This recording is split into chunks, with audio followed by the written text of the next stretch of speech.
government class. I am Ms. Wokoma Tamuno.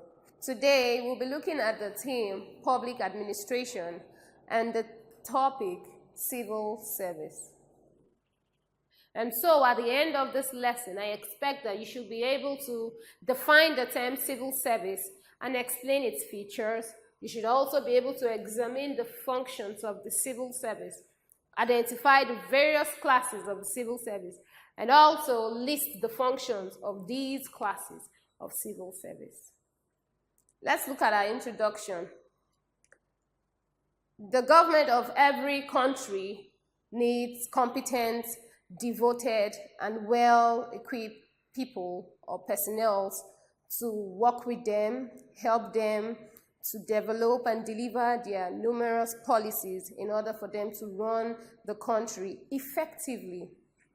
And so after independence, and with the rise of modern states or new states, some African countries saw it necessary to adopt the Civil Service Commission or the civil service itself to help the government carry out its policies and even play out its plans.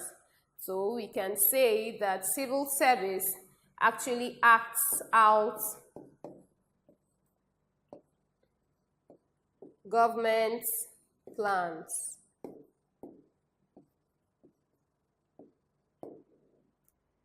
Now, what is civil service? Civil service can be seen as a body of government officials under the executive arms of government. I hope you remember that in government we have three arms of government or organs of government, which are the legislature,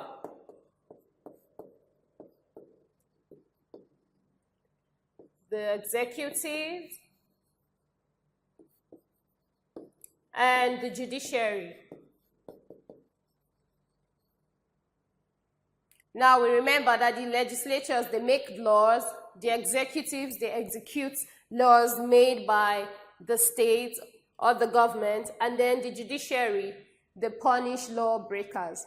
Now this civil service is a body of government officials found under the executive arm of government, which of course executes the policies of the government.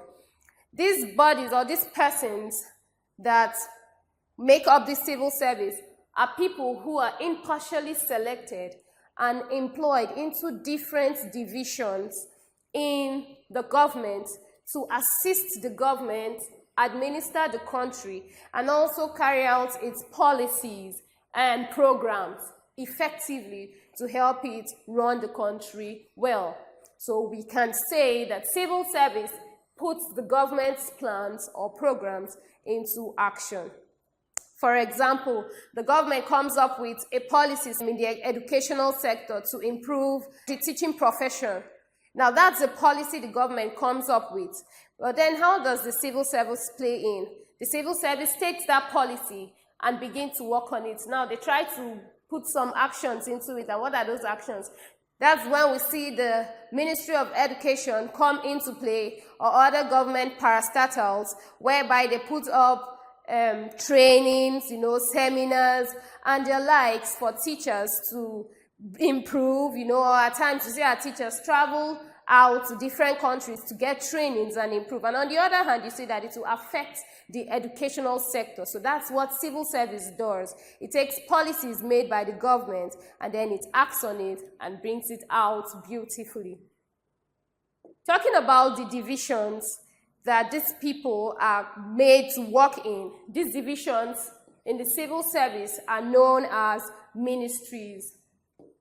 I don't know how many of us have heard of ministries where we say Ministry of Education, Ministry of Finance, Ministry of Agriculture, and on and on. All of these are the things that make up the civil service division.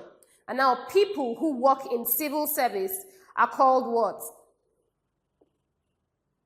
The civil servants. I'd like you to know that the heads of these ministries are either the minister or the commissioner. Now in Nigeria, the civil service is found at two levels. It's found at the federal level and at the state level. At the federal level, it's headed by the minister, while at the state level, it is headed by a commissioner. Now, this minister or commissioner performs both the political and executive functions in the civil service or in the ministry, because most times these persons come into office by appointment of maybe the president or the governor. And so they come into play as the political persons brought in from the president or the government. And then they still act within their executive powers in the ministry. And so just like we said, we have the federal and the state civil service. Now, the civil servants are different from the public corporation officials. I remember saying most of us who have parents, aunties, uncles working with government do not know where they fall under, either civil servants or public corporations. Now, those under the public corporations are people like the military, where we have the police and the armed forces, and then those under judiciary and the legislature body. They form the public corporation.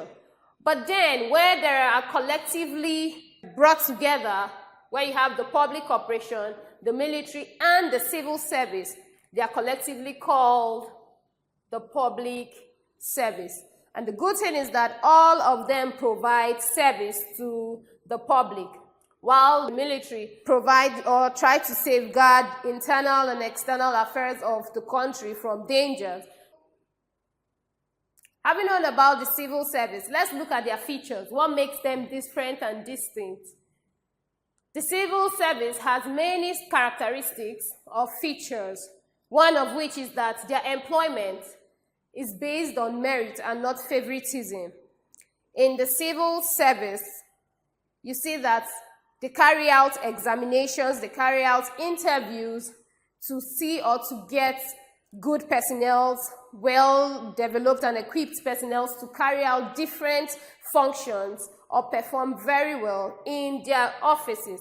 So, to do that, by reason of the kind of jobs they do or the function of their job, which is to provide so many information, useful information to the government, they are well scrutinized to ensure that they get effective performances from whoever they employ at the end. Another good feature is that they are relatively permanent. The civil service is a body that stays and goes through different government administrations. It is known that, of course, when a government comes, an administration rules for a tenure, say 4 years in some countries, 5 years in some countries. Like in Nigeria, ours is 4 years. Now, when they come, they rule and they go. But the good thing is that they do not go with the civil service. We don't get to hear that, oh, when this government went, the civil service went down, another government came, and another civil service was built. What happens is that the government comes, the government goes, but the civil service remains. And so that's why it's relatively permanent. New government comes in, all the civil service has to do is to ensure that they give their best. And so it keeps on doing that, because it is not tied to any particular government. Another feature is that the civil service carries out their duties or their services fairly, without any form of favoritism or fear. And this is because they are not answerable to either the public, to any political party, or the government. So they are, to an extent, isolated from all of these, so they can effectively carry out their duties without any form of corruption. So they try, for example, the civil service wants to go into collection of tax. Of course, we know that major revenue comes from payment of tax in a country. And so let's say the civil service are going on to get tax. They go out and they get tax from every organization, from every company and firms that are to pay tax, without any form of favoritism or corruption. Everybody is meant to pay a certain amount of tax, and then they actually make sure that they are paid and they carry out their duties without any form of fear and special favor towards any government or political party. Another feature of the civil service is that they are experts in their fields, and this is as a result of the nature of their jobs or functions that they carry out in their offices for a long period of years within that service. Now you see that because of the kind of things they are to contribute, inputs they are to make to help better the country, to help the government or the administration of that period, you see that they have good hands, experts, and people with well-skilled people, so to say, to carry out such functions. So you see that they are most times made up of experts in the civil service. And another is that the civil service is neutral and free from participating in partisan politics.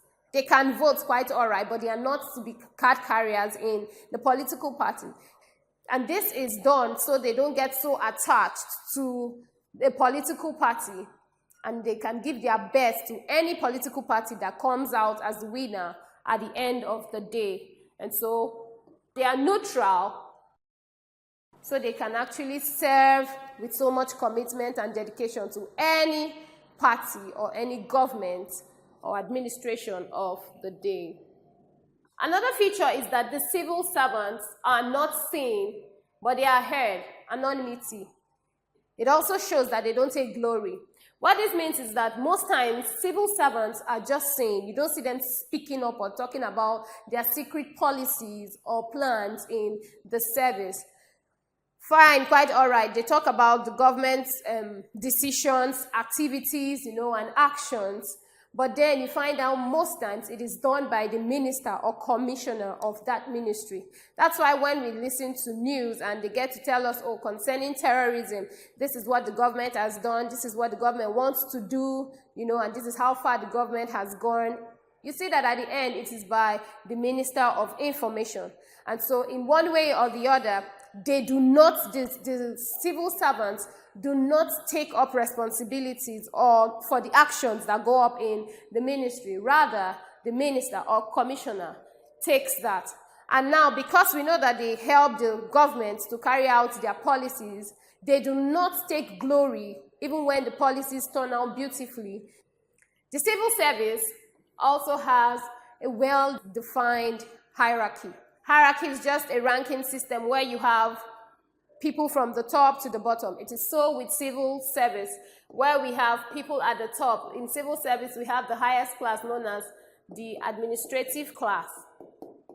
And so you have people like the director or directors general and the likes at the top. And then you still have those at the bottom. The beautiful thing is that instructions and orders come from the top down to the bottom, and it's not the other way around. In civil service, as a result of the hierarchy, people above are respected, and then they also have very specific functions that they occupy.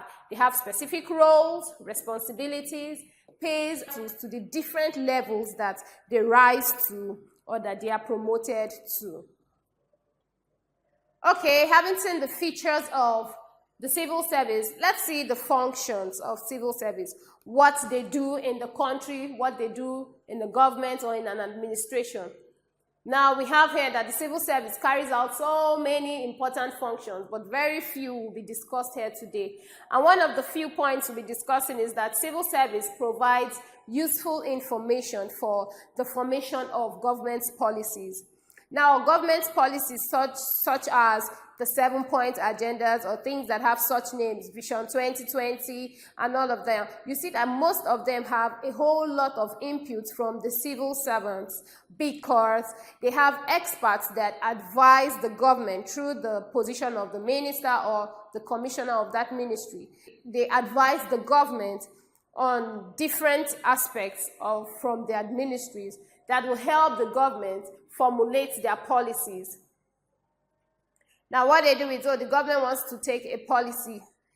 want to put up something, the civil servants, or the civil service rather, could say, oh, let's look into this aspect, let's look into this sector, the sector of the educational sector, sector of power. They have their ways of contributing and bringing forth very useful input into the government while forming policies to enable the administration run the country effectively. Also, the civil service implements government policies through their projects, and this is done through the Office of Professionals or the class of professionals. What happens is the government carries out a policy.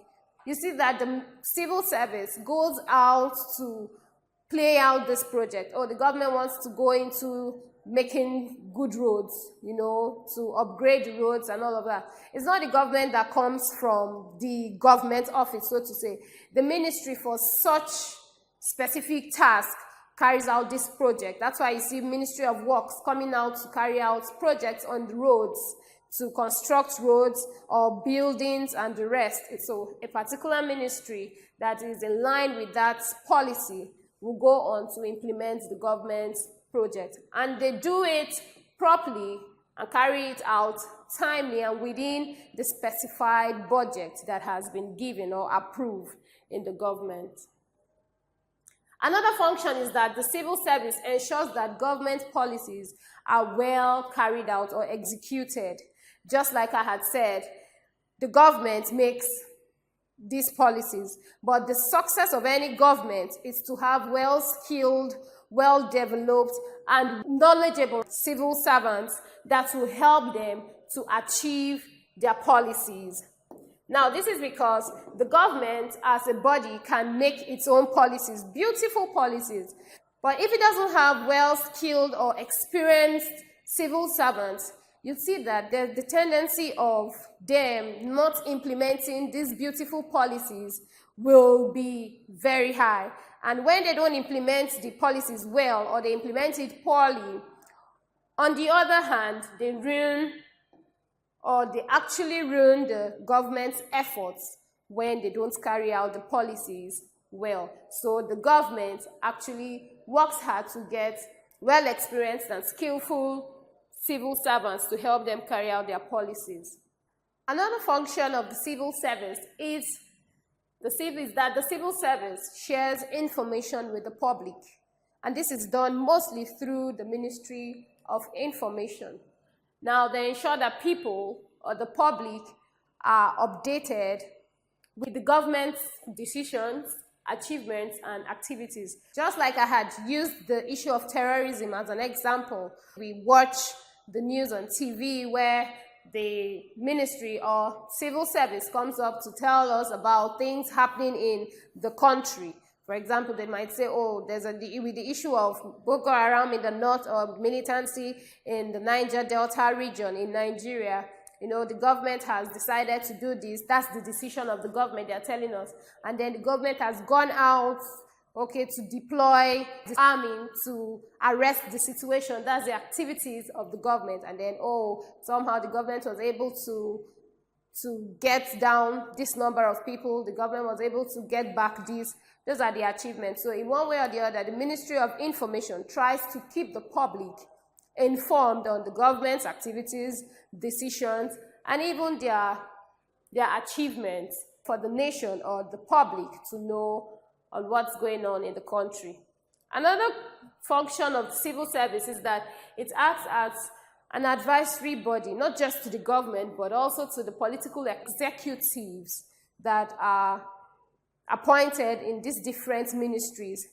When we talk about political executives, we're referring to the people like the ministers or the commissioners that are being appointed by the president, or the governor to head a ministry. And so they don't just advise the government like we have heard on and on alone. They also advise these ministers or commissioners. Why? Because most of the time, the ministers or commissioners that are appointed to either the state ministries or federal ministries are not experts in that ministry. What I mean is that they do not have so much knowledge or information about that ministry.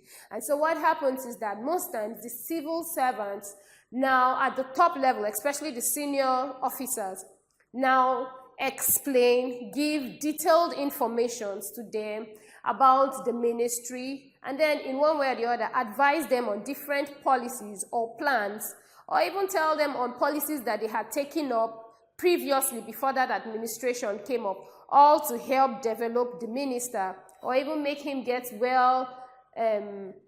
more information about the ministry. And also, like we all know, or we've been saying, is that they also act as advisory bodies to the government through the office of the minister or the commissioner. This is done because in providing this, they give their inputs in government policies that are going to be formulated to help the country, nation, or state, as the case may be. And so in advising the government, they advise the government on matters such as economic growth and development, on things like terrorism, corruption, recession, inflation. They advise the government on what steps to take, what to do. For example, economist experts in the ministry can come up and tell the government, oh, with this recession going on from the Ministry of Agriculture, let's do this, and we see them on the TV. That's from the office of the civil service that we see them bringing forth inputs to assist the government carry out its policies. I had told us of how the civil service has a hierarchy, a process of ranking, where we have different levels for different persons in different offices in the civil service. Now, Nigeria's civil service is well structured and is structured into 5 classes. It's just one that is followed after the British civil service. Remember, as a result of colonialism, Nigeria actually traced its origin of civil service to the organizations that were built by the British, and by so doing, they kept on moving and walking in the footsteps of British. So they adopted certain things like the British in the area of civil service, and one of which is the 5 classes. These classes are the administrative class, executive class, the clerical class. We also have the professional class and the messengerial class.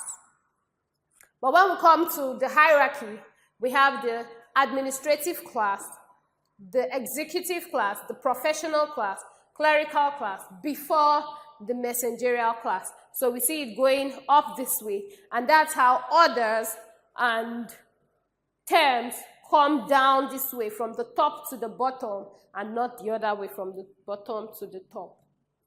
Let's take a look at these classes one after the other and see what they do or their functions in the classes. The administrative class, like I had said, is the highest class. This class comprises of persons or personnel such as directors general, or perm secretaries, permanent secretaries.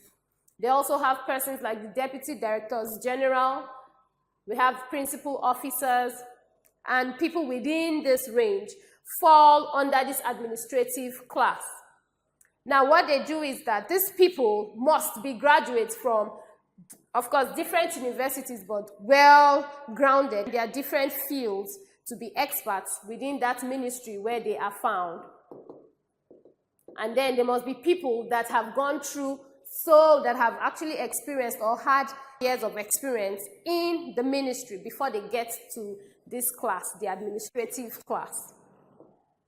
Now, they do things in the administrative class, and some of the things they do is that they advise the ministers or commissioners on important issues. When a commissioner or a minister is appointed to a ministry, that it is the senior officials in the civil service that actually advise them and give them information about the ministry. And that's in the office of the administrative class.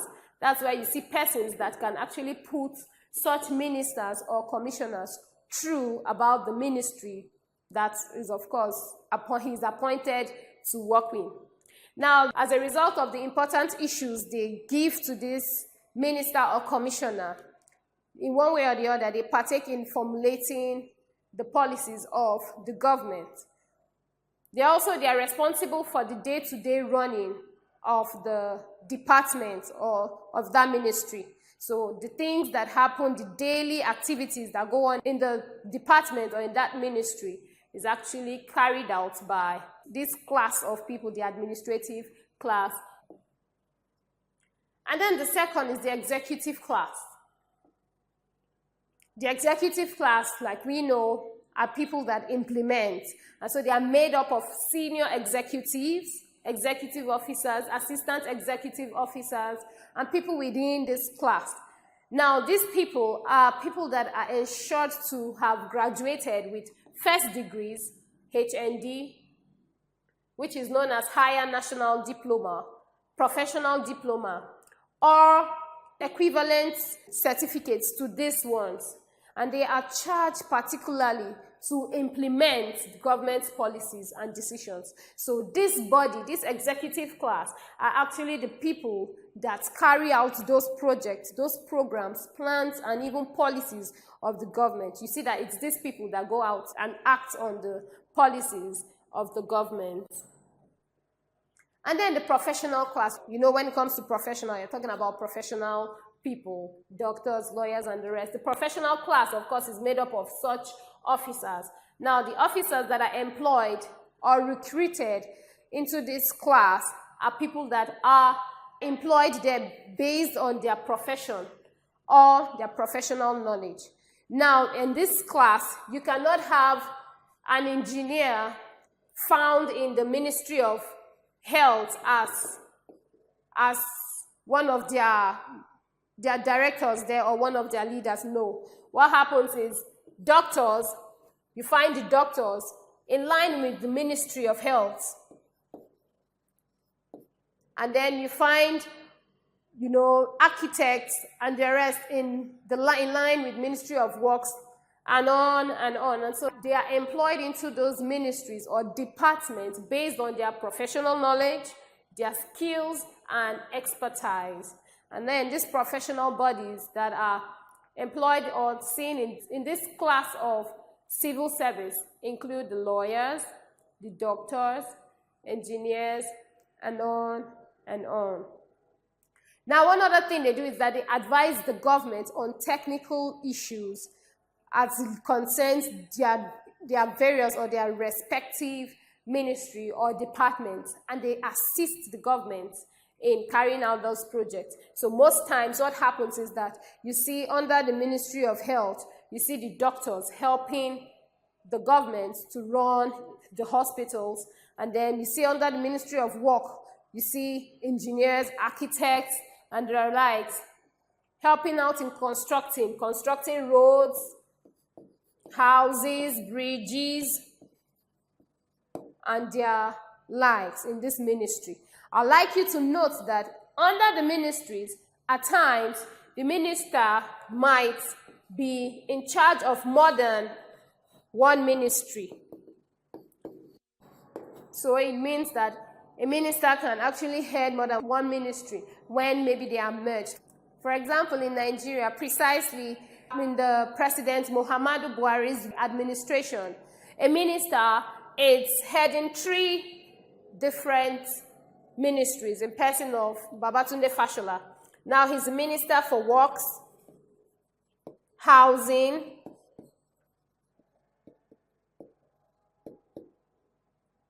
and Power. So we can see that at times a minister can actually head more than one ministry just to help the government administer the country effectively. And then the next class on our structure is the clerical class. Now, the clerical class includes clerical officers. These are just persons that are employed to keep records, you know, carry out administrative duties in an organization. And so in civil service, you still have them. You have clerical officers, you have clerical assistants, you have people like the typists. All of these people fall within this class.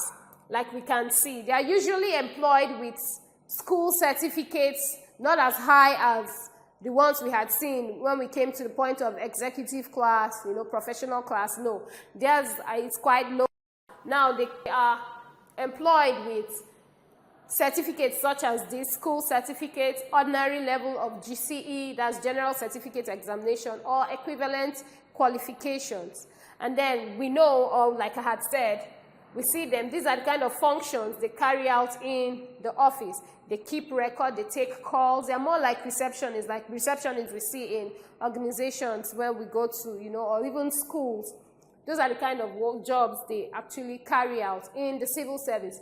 And they are found in every government ministry because their works are actually needed in those ministries. They do various routine jobs like typing, arranging of files, and even moving files from one desk to another. So you don't even see the director carrying a file to the office of another director. So you see maybe a clerk or a clerical officer doing that. And lastly, the messengerial class.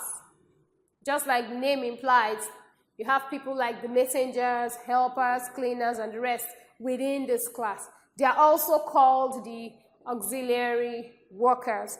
Now, persons within this class are employed without any educational qualification. With this, I hope we have understood that as the structure comes down, we see how the qualifications required at each level drops. And now, at this messengerial class, the educational qualification is not necessarily needed. These persons carry out duties such as going on errands and then doing some menial jobs like tending or dressing the gardens or taking care of the environment, you know, drivers. We have persons like drivers, messengers, cleaners. You know, those are the people that fall within this place. So when you go to a ministry and you see the cleaners, people sweeping the environment, we see people maybe cutting the grasses or drivers to directors, you know where they fall. They fall under the messengerial class. Having looked at the structure of civil service, having known what civil service is and even their functions, let us see the ways we can prevent corruption in civil service. Now, the civil service in different countries actually are being corrupt in one way or the other.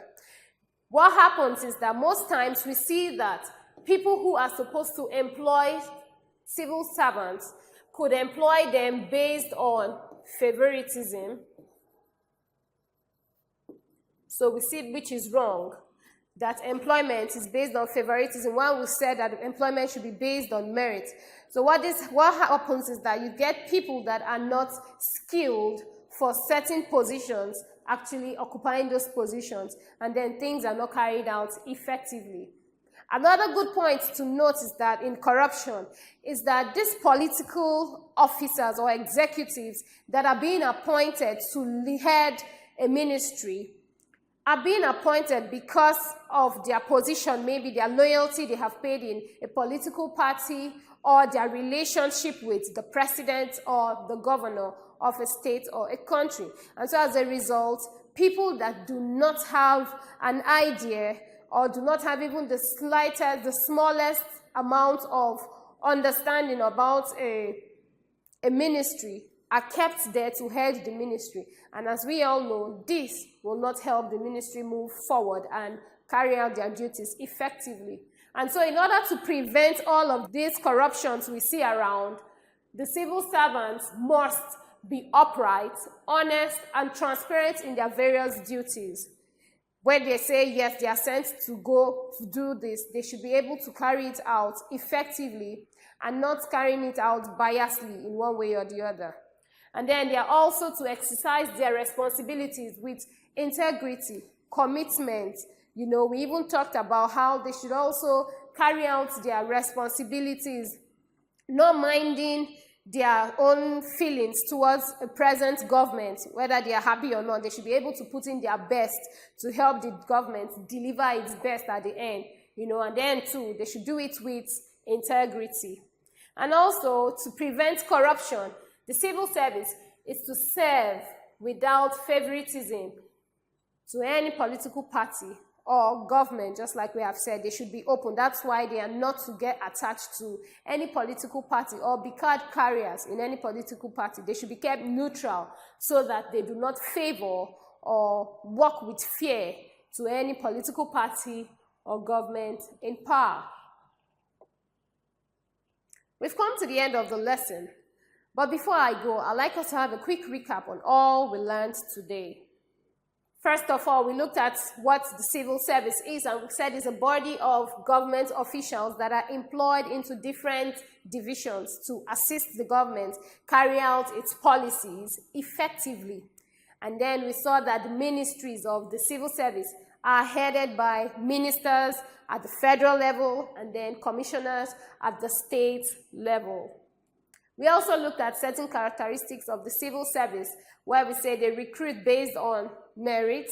We also saw how relatively permanent the institution of the civil service is, where we said governments come with different administrations. Different governments come in, run for a tenure or two, and go, but the civil service remains, more like the Nigeria jargon that says that soldiers come, soldiers go, but the barrack remains. So at this point, the civil service is related to the barrack that never goes.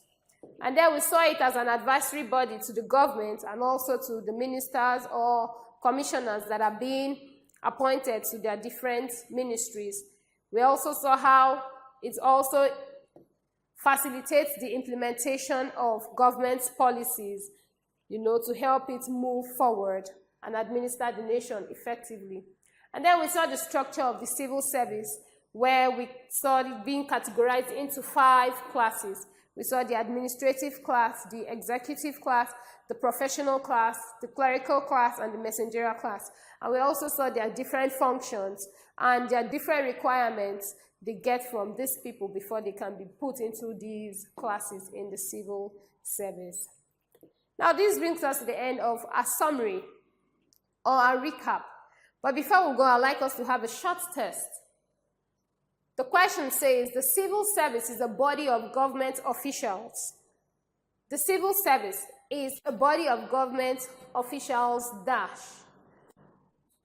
A body of government officials under the legislative arm of government who formulate and implement government policies. B, a body of government officials employed to assist the government in formulating and executing its policies. C, a body of government officials accountable to the public and responsible for formulating and implementing government policies. All right, the right answer is B. We said that the civil service is a body of government under the executive arm, not the legislative arm. And then we said that one feature is that they are not accountable to the public or the government or any political party because, of course, they were not put into that position by them, so they are not accountable to them. And then they are also isolated from them so that corruption can be curbed in the civil service. So the right answer is B. The second question says, which of these is not a characteristic of the civil service? A, anonymity. B, neutral and non-partisan. And C, undefined hierarchy.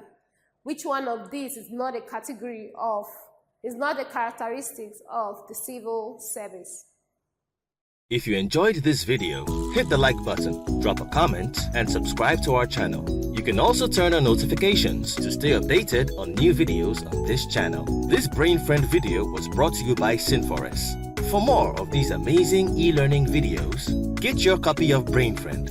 With more than 1,000 e-learning videos, over 74,000 test items in more than 40 subjects, a career counseling guide, and many other amazing features, BrainFriend remains your foremost e-learning and exam preparatory software. BrainFriend. Learn better, make excellent grades.